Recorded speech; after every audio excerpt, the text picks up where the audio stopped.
सोने के सिंहासन राजा दशरथ, मचिया कौशल्या रानी, मचिया कौशल्या रानी हो। राजा नाही बाटे गोदिया ललनवा, जतन कुछ करते जतन कुछ करते हो। राजा नाही बाटे गोदिया ललनवा, जतन कुछ करते जतन कुछ करते हो। इतनी बचन सुने राजा त घोड़े पे सवार भाए, घोड़े पे सवार भाए हो। राजा पहुँचे हैं मुनि जी के कुटिया, मुनि जी से पूछई त मुनि जी से पूछई हो। राजा पहुँचे हैं मुनि जी के कुटिया, त मुनि जी से पूछई त मुनि जी से पूछई हो। कुटिया में बैठे वशिष्ठ मुनि बगल, राजा दशरथ बगल, राजा दशरथ हो।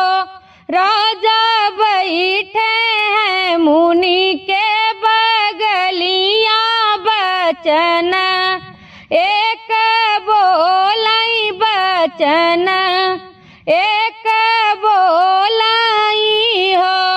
राजा बैठे हैं मुनि के बगलिया, बचन एक बोलाई, बचन एक बोलाई हो। तीन तीन रनिया महलिया ललन, एक नाही ललन, एक नाही हो। गुरुजी बीती जई हैं हमारी उमरिया, अयोध्या सुनी रही है, अयोध्या सुनी रही है हो। गुरुजी बीती जई हैं हमारी उमरिया, अयोध्या सुनी रही है, अयोध्या सुनी रही है हो। इतनी बचन सुने मुनिवर त पोथिया बिचारई, त पोथिया बिचारई हो। राजा पुत्र यज्ञ करवावऊ ललन, घर होई है ललन, घर होई है हो। राजा पुत्र यज्ञ करवावऊ ललन, घर होई है ललन, घर होई है हो। जैसे जैसे कहीं मुनि बाबा बचन, राजा मानई त बात राजा मानई हो।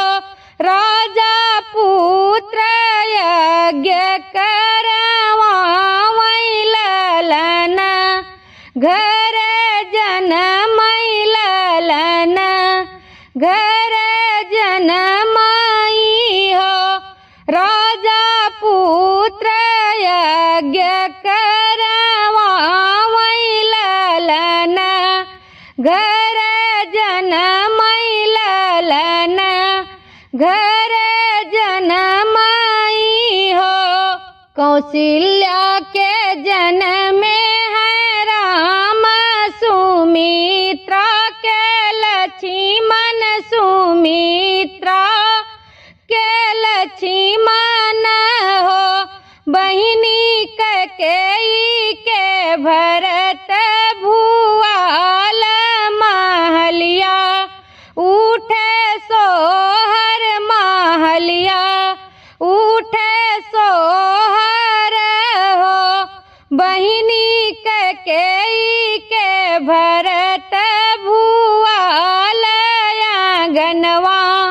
होई सोहर आंगनवा होई सोहर हो।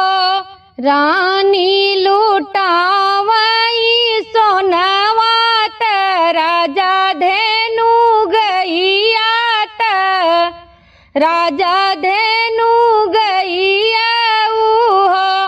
बहिनी होई गया जोधिया में सोरत राम जी जन्म ली है राम जी जन्म ली है हो। बहिनी होई गया अयोध्या में सोरत राम जी